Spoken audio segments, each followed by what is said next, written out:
Welcome to Minds in Motion, experiencing science, innovation, and impact. A series in which I will talk with experts from various different fields to ask the questions about what drives their work. Today I'm sitting down with Dr. Francesco Walker. He is a cognitive psychologist and a professor at Leiden University. And a huge thank you to everyone at home for sending in questions. We got lots of great questions, so we're going to get right into it. Let's do it. Yeah, so you are a cognitive psychologist, but how did you actually get to that part?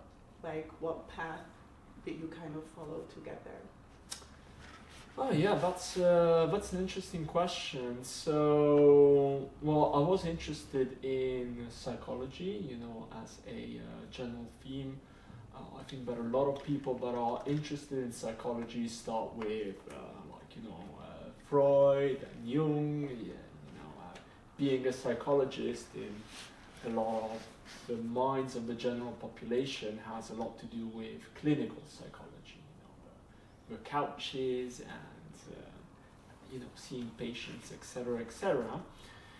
But then when I did my master's in cognitive neuropsychology, and this was a very interesting master's because it was both a mix of clinical and cognitive, I actually figured that the cognitive side was a little bit more interesting to me, analyzing attention, perception from a more reliable, objective way is something that I found actually really, really cool to study. Yeah, understandable. Same reasoning here. And I mean, you're focusing on not just one aspect, but you're focusing on art and technology. What made you decide to go into that direction?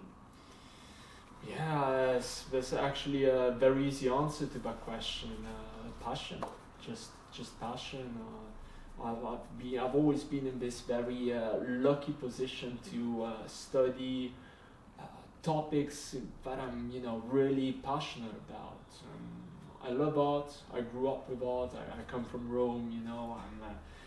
I'm born surrounded by art, and technology has also been always a passion of mine, especially emerging technologies. My PhD was all about trust in self-driving vehicles. Now I'm also doing more trust towards ChatGPT. So it's passion, it's personal interests, and I hope that most people will be as lucky as me to follow things that they really love. Yeah, because they say when you work in your passion, you don't feel like you're working. Are you experiencing that as well, or is it still work? Oh, I wish. No, it's still work. It's still work.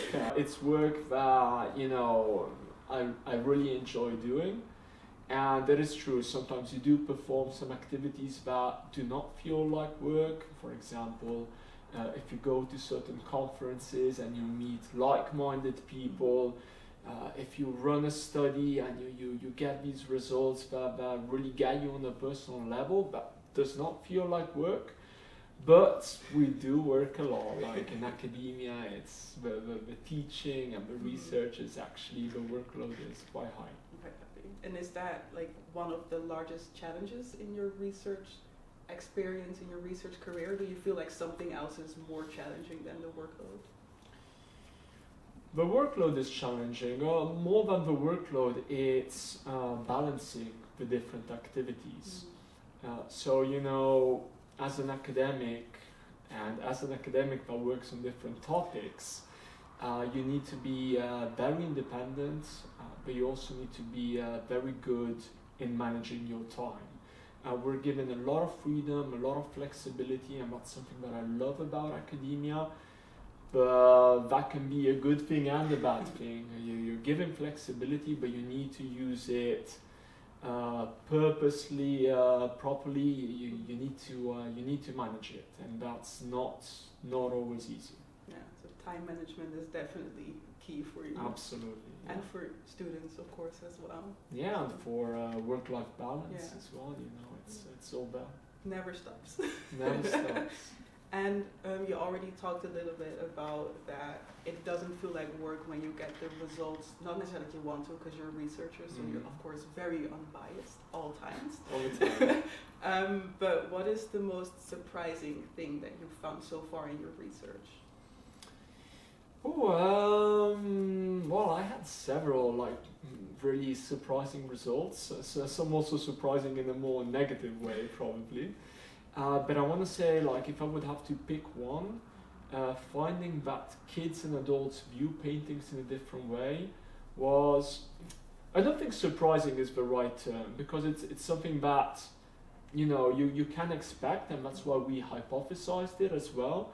But it was really, really nice to actually prove it empirically.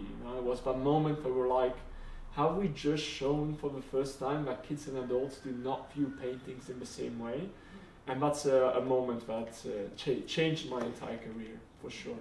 Yeah, understandable, because I've read that, of course. What, for those who didn't read it, what was the finding about how they view it differently?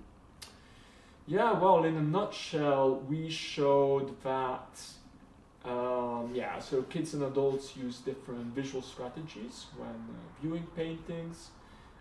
Adults are more top-down driven, meaning that they're influenced more by, their knowledge and expectations that they already have about the artist or the artwork. While conversely, children are more bottom-up driven. Meaning that they are automatically attracted to salient elements of a painting, salient because they really tend to stand out due to form and color. So this is a key difference between these two groups of visitors. Yeah, understandable indeed as well. Children are very, very different than the grown-ups. No, indeed, indeed. And you talked a little bit about your PhD and ChatGPT. When it comes to trust in the automated vehicles and ChatGPT, what so far as your findings sums kind of up, what is the reason why people either trust it or not trust it, if that's possible in a nutshell? I love that question, and it's not an easy question to answer because trust is actually a lot more complicated than what you might think. But if we want to summarize it in a nutshell, I think that it's important to make a distinction about what happens before interaction with the system and what happens after interaction with the system. If you're trusting whatever technology we're talking about, self-driving cars, ChatGPT, the first question that I would ask you is, have you ever tried this system before? If your answer is no, then your trust is clearly influenced by what you heard about this technology.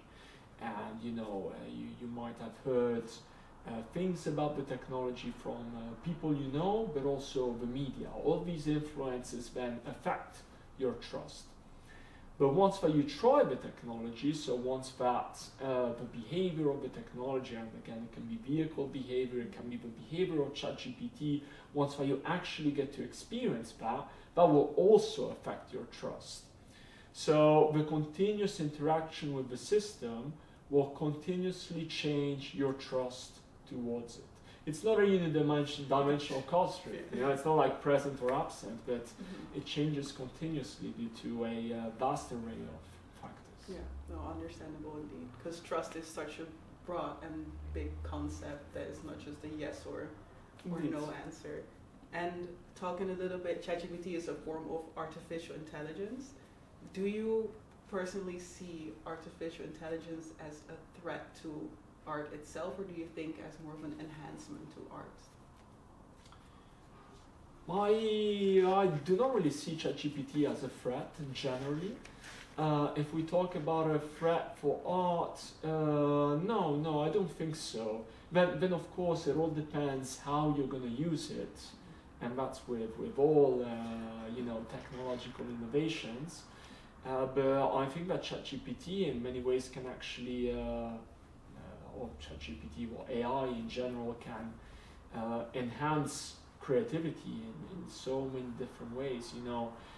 Think about writers that can use it to brainstorm, that can use it to get out of the writing block.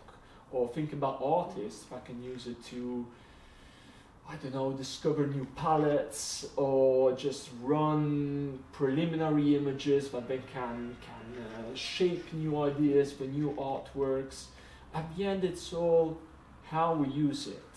So it's very hard for me to say, is it negative, is it positive? It all depends on the usage that we make of it. Yeah. So there's like this big ethical component of, are you gonna let it generate your art and say it's yours, or how? And how do you view like the ethical aspect? Like, what do you think ethically is very important when it comes to using technology in art? Well, so I mean, of course, if you are, just to cite some more famous examples, if there is a photographic contest, and you're supposed to send in your photograph, and it's not supposed to be edited with AI, and when you win that contest with an AI generated image, I would consider that to be unethical behavior. But if you're using AI to generate first ideas, I believe that that's absolutely fine. If there is, if you're clearly stating also that your art includes elements of AI, and you're including those elements to enhance your art, that is, in my opinion, also perfectly ethical. It's hiding what you're doing with it, or trying to take responsibility for something that the AI has generated. That's when we start falling in unethical behavior. But as long as the AI is enhancing and helping you with what you're doing, and you are, I believe, honest about that process, I do not see any ethical issues in that directly. Yeah, there's also a big thing in research is the openness to talk about what you did, why you did it, when you did it, instead of doing it and then afterwards saying like, oh, and I actually planned on Yeah. So it ties to that in a way as well. And to talk a bit more about your research and kind of wrapping it all up, when it comes to younger researchers or people who are thinking about pursuing cognitive psychology, what is like your top tip? What is one thing that you are like, yes, you need to know this, or this is a wise thing to do? Well, I think that, an important thing that you should ask yourself is, do I like research or do I not? Because first of all, this will also shape your career path, if you want to stay in academia or if you want to move to industry. So this is very important. It might help you also deciding if you want to do a research master, that is, a 2-year program, or if you want to do a 1-year program that is generally suited more for a career in industry. But if we are specifically talking about cognitive psychology, if you as a student are asking yourself, is cognitive psychology something for me? Generally if you're interested in human behavior, and if you want to try to investigate it in a reliable way, then cognitive psychology might definitely be something for you. And something that I always like to stress with students is that with cognitive psychology, you can end up investigating fields that maybe you're not even thinking about right now. When I did my PhD, I studied, how people trust self-driving cars. I had no idea that I could do this as a cognitive psychologist. I mean, let me be very honest about that. I thought self-driving cars really cool, but I never thought that, I study human behavior. Why would I end up studying the behavior of self-driving cars? And there you go, human factors, human behavior, it links to so many technological innovations, so many societally relevant topics that right now you can't even imagine. So think big, follow your passions. Those would be my main tips. No, understandable. The sky is the limit. Always, yeah. Well, that wraps it up. Thank you so much for your time and for sharing your knowledge and your expertise. And for those at home, if you enjoyed this episode, make sure to give a thumbs up and share your thoughts in the comments. And stay tuned for the next one. So make sure to subscribe, and I will see you in the next episode.